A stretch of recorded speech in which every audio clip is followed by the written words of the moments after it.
Except my title, I am Michael Scroggins, and I've written down a lot of labels here while I was sitting listening to the panel. I wrote down carefree anthropologist and scratched that off, action-oriented and scratched that off, and then I wrote applied curious and scratched that off too.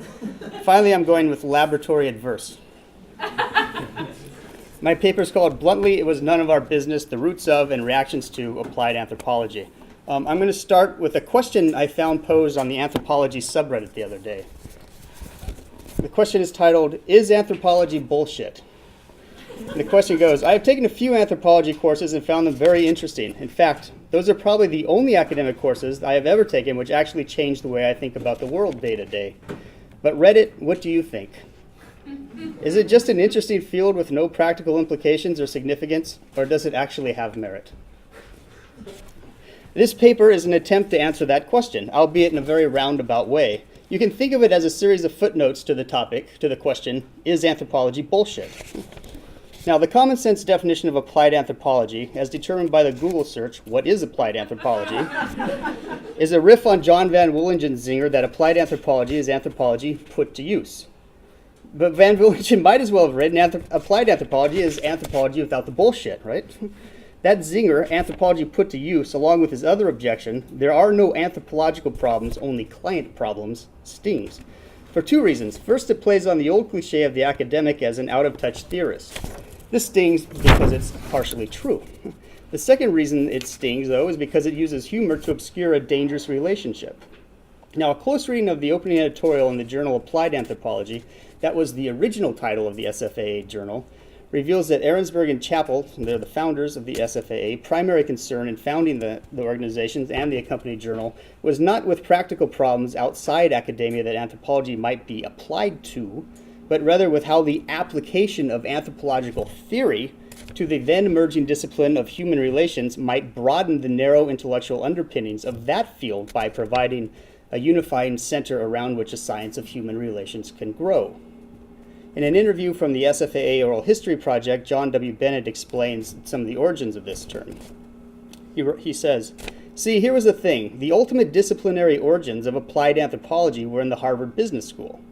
Now, what was going on in the business school to warrant this? Well, you had a number of people at the business school, Eliot Chapel and this guy Roethlisberger and Dixon and other people who were enamored with social science. They felt that business and economics should have a sociological or social dimension. This was their point of view, and this was expounded in a whole series of books and research monographs. These are the Hawthorne studies by the people at the Harvard Business School. It didn't necessarily mean what you and I would have called anthropology, the study of tribal people. I will first, I'm going to move to discuss Boasian anthropology and talk about why it is not the study of tribal people. Then I'll turn to discuss human relations before ending with Saul Tax's reaction to applied anthropology. That Boas came to Columbia via the Baffin Islands is part of the founding myth of American anthropology, and Dan and Bruce are going to talk about that next, so I won't go into any details about Boas at Columbia or what anthropology at Columbia might have looked like prior to Boas. What I want to emphasize here is the other side of this founding myth, what Boas left. And the place Boas left was a comfortable laboratory at the University of Kiel where he was studying the perception of seawater color. And now, at the end of the 19th century, science was undergoing intense transformation. The field scientists and natural historians were headed into the laboratory for a very simple reason. The lab had become, with the mid-19th century success of the synthetic chemistry program, the place where the truths of science are enunciated in the full Foucauldian manner. While scientists of all sorts were rushing into the laboratory, Boas leaves for the Baffin Islands. He moves from the center of science to the periphery, both literally and figuratively. Now, he isn't left behind in a race to formalize the field sciences, as Marvin Harris once argued in a Whiggish and damaging take on the history of anthropology. Boas left the comforts of the lab in Kiel and traded the physics he practiced there for his boyhood love, geography, for an entirely different reason. Boas leaves because the laboratory is disabling in an important sense. The artifice of the laboratory and the position of total control assumed by the experimenter, these two things which form the very common sense of the laboratory and the core of its power, prevent the experimenter from noticing the relationship between perception and measurement, or, to recall our Redditor questioner, how one thinks about the world and the practical implications of one's work. What is profound about Boasian anthropology is not a relativist or particularist orientation, but rather an aesthetic orientation addressing what is sensed and thus rendered visible, and what remains unsensed and is thus rendered invisible. As Boas wrote in On Alternating Sounds, new sensations are apperceived by means of similar sensations that form part of our knowledge. So beware of how you conceive of the world. Hence, in my reading of the foundational myth of American anthropology, and I feel free to speculate here at TC in a way I might not across the street in the Boas seminar room, where they seem to have it all worked out. Anthropologists are not interested in a particular kind of people, rural, pre-industrial, or a certain method, ethnography. In my reading, anthropologists are simply the people who left the laboratory behind. Now, in applied anthropology, the figure of Boas is matched against another founding figure, Beardsley Rummel. Do you all know Beardsley Rummel? No. No.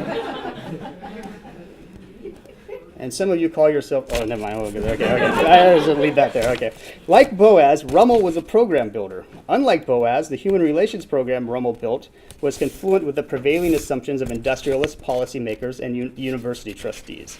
Subsequently, Rummel found employment at the tender and unwise age of 27, steering a succession of granting agencies. As Rebecca Lemov notes in The World is Laboratory, Rummel was undaunted by the social sciences, whose subject he found resistant to experiment and therefore sure knowledge.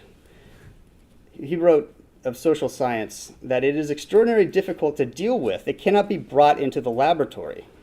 Elemental phases are almost impossible to isolate.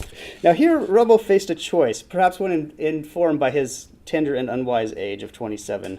He could decide that the human and physical sciences require different approaches, but he did no such thing. He concluded, therefore, the possibilities of social experimentation are to be kept constantly in mind, and opportunities for practical demonstrations, i.e. experiments, are to be utilized whenever they promise to throw light on tentative findings. In Rummel's vision, if the social world could not be shrunk to fit the laboratory would have to expand to fit the world. Now, from his position at the Laura Spelman Rockefeller Trust, where Rummel changed the granting program from one of medical research to social science, and the Social Science Research Council, Rummel built, through his innovation, the multi-year block grant, a program in quantitative social science, such as measuring human relations, right? And Arensberg and Chapple write a book called Measuring Human Relations, a program which would have both practical implications and leave unchanged the way his benefactors and beneficiaries thought about the world. He issued block grants to Chicago, Harvard, Columbia, and the LSE, among others, and funded scholars such as Malinowski, Elton Mayo, Robert Park, E. Franklin Fraser, and Herskovits. Also funded the Yale Institute of Human Relations, and therefore all the things that flowed from it. I'm thinking here of George Murdoch and his cross-cultural survey of Micronesia, which they conducted for the U.S. Navy, and which Schneider worked on, I believe, along with many other researchers and institutions. But the key topics Rummel funded with multi-year block grants were studies of child development and industrial relations. And there was a good reason that these two topics were at the top of the agenda, and the reason's name was John D. Rockefeller. The background against which Rummel formulated his vision of the social sciences flowed directly from Rockefeller's experience with the Ludlow Massacre of 1914 and the increasing discontent and violence of the American worker. This was, after all, the era of Wobblies with their one big union and the very zenith of socialism in America. This was the first Red Scare, unlike '68, which was one of the third or fourth, depending on how you count. Human relations, a field perhaps best exemplified by the Western Electric Hawthorne studies, was on the one hand a reaction against the failures of Taylorism. And Rummel shunned Taylorist research on several occasions and essentially dried up the funding for Taylorism. And on the other, a utopian attempt to demonstrate that industry could be a context for meaningful human relationships and alleviate the need for unionism, socialism, and other critical social movements. And this is why adjustment was such an important idea. Reaction to applied anthropology, with its clear emphasis on social engineering, came quickly after the Second World War.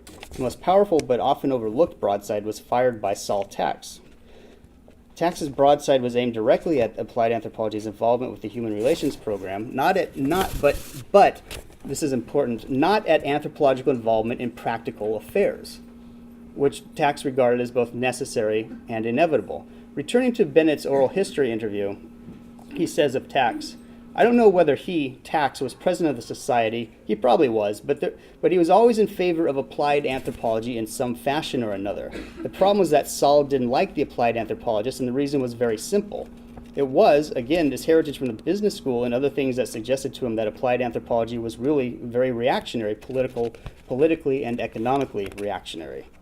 To distinguish his program from applied anthropology, Tax gave it the name action anthropology. Action anthropology, like applied anthropology, was a reaction to the changing circumstances is one of looking inwards towards industrial societies and its problems, of facing the Great Depression and the results of the Second World War, and also looking at the deep and persistent inequalities in American life. But action anthropology yields very different practical implications than applied anthropology. In a 58 address given at the University of Michigan, Tax said of action anthropology, we think our philosophy of science is quite within the major historical tradition of the discipline. Anthropology has its roots in natural history. And here, in 1958, Tax echoes what Kroeber said at the 1954 Stanford Conference on Anthropology and Education about natural history in anthropology and the late additions of social science to it. Like geology, biology, and the like. Further along, he continues, we are in general disturbed by the means-end formulation. In this we recall John Dewey, doubtless. The end cannot justify the means for us, and science cannot justify anything. Action anthropology has two coordinate goals. The action anthropologist has two coordinate goals. He wants to help a group of people solve a problem, and he wants to learn something. Returning to the title of this paper, the quote in the title is from Tax, and he's referring directly to the question of whether he should attempt to convince the Fox people to adjust or assimilate.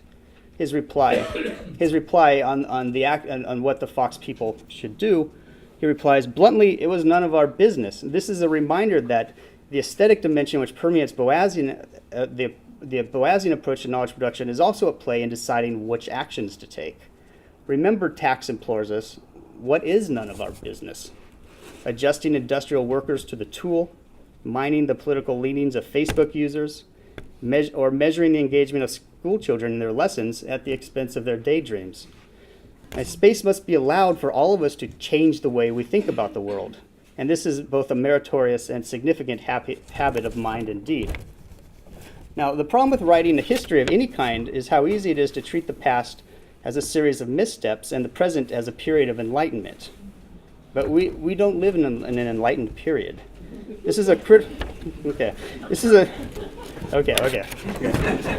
Maybe I didn't need to say that. Okay, you feel it, right? Okay. This is a critical point for anthropology, as the human relations approach did not go away with Daniel Bell's critique of the program as cow sociology. It has reappeared in the guise of lean management, data-driven results, and audit culture, which is increasingly at play in the university, including this one, which is all the more reason to remember